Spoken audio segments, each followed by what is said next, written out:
And now, from 12 Studios, this is News 12 Now. Today is Monday, June 3rd. Welcome to News 12 Now. I'm Kylee Dedmon.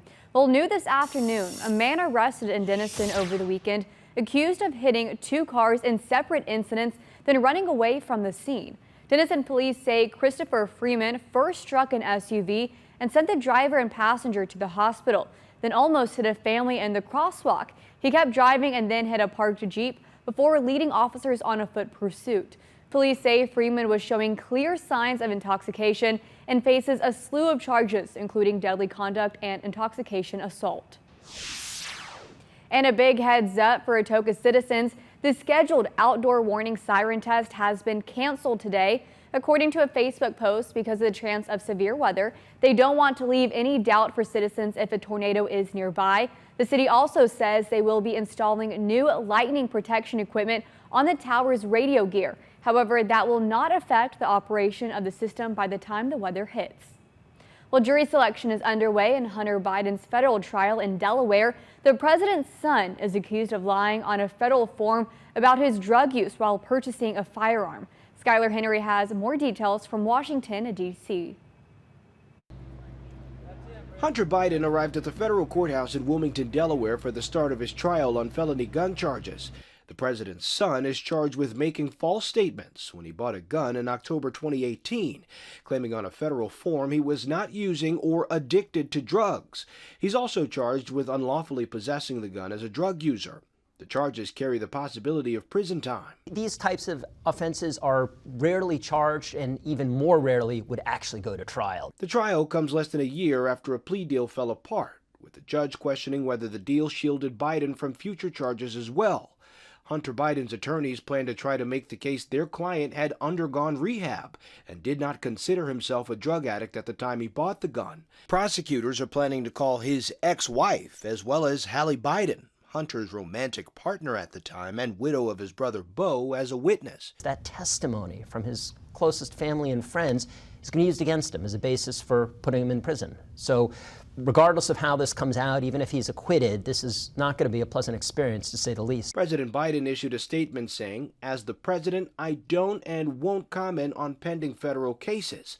But as a dad, I have boundless love for my son, confidence in him, and respect for his strength." First Lady Jill Biden is at the courthouse for opening day of the trial. Skylar Henry, CBS News, Washington.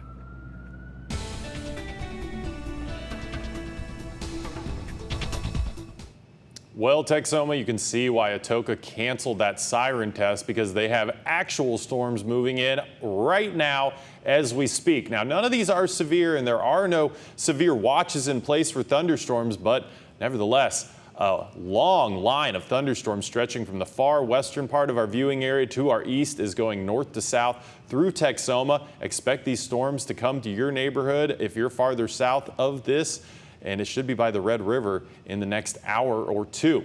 Now here's the look up at East Central University. Pretty cloudy as the rain just passed through, and look at this visibility map. Ada and Colgate very low up there as the storm's pushing through, as heavy rain is coming with these storms.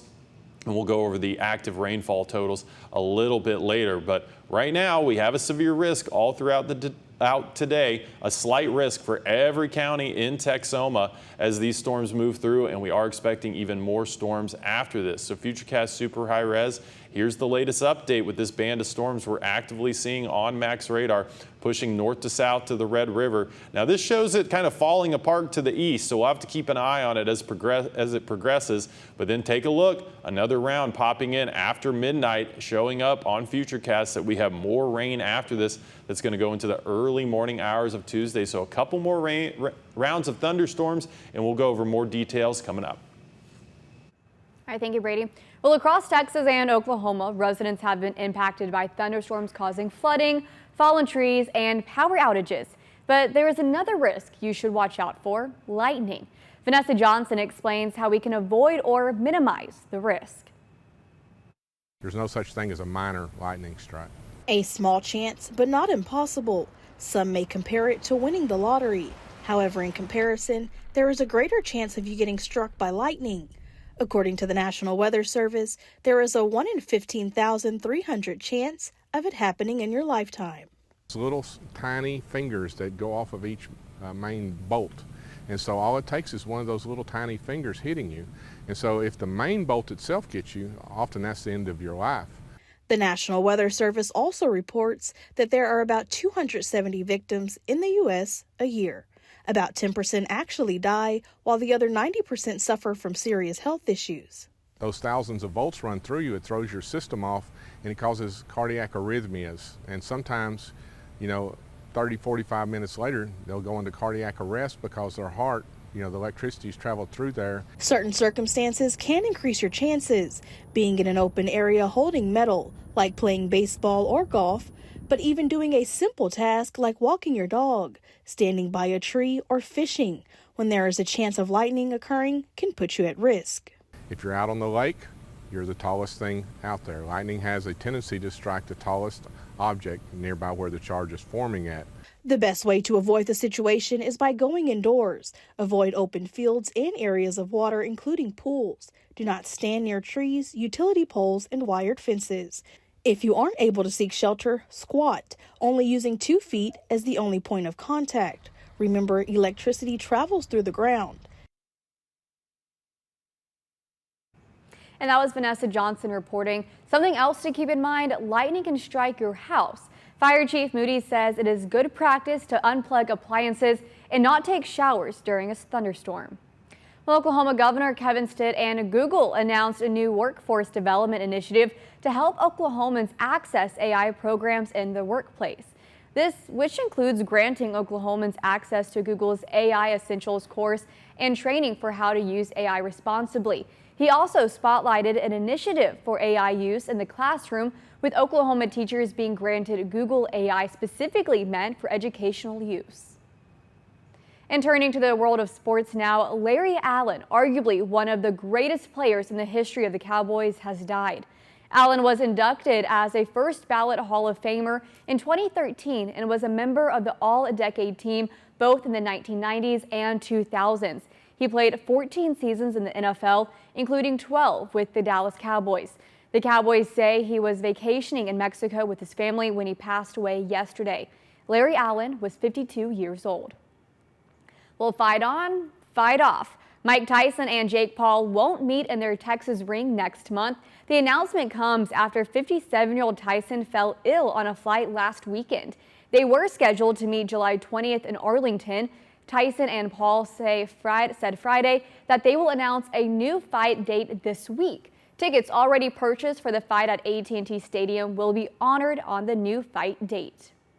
And turning now to the most decorated gymnast in history, Simone Biles won her 9th U.S. Gymnastics all-around title over the weekend. Her goal is to regain the all-around title at the Olympics in Paris after pulling out of that competition in Tokyo 3 years ago.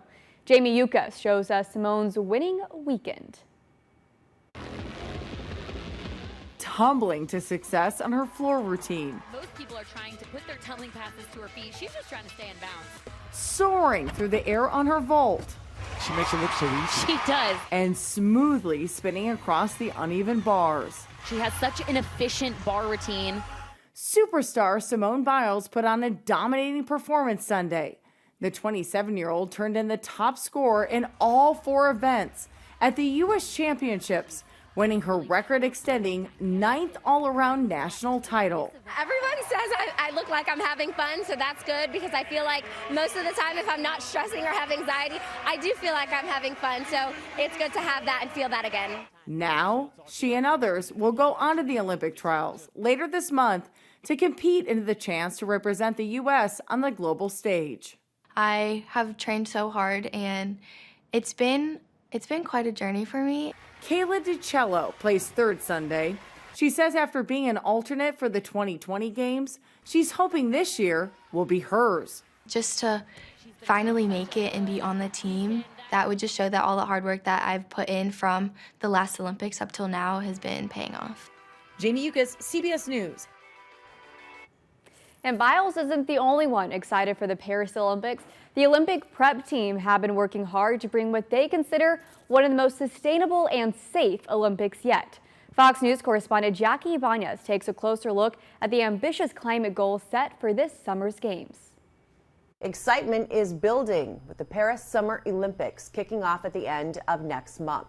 But as the countdown ticks on, so does officials' time to make this one of the most sustainable Olympics in history. Paris 2024 has made sustainability a part of its DNA since the bid. Paris officials want to cut their carbon footprint in half compared to 2012's London Games and the 2016 Games in Rio.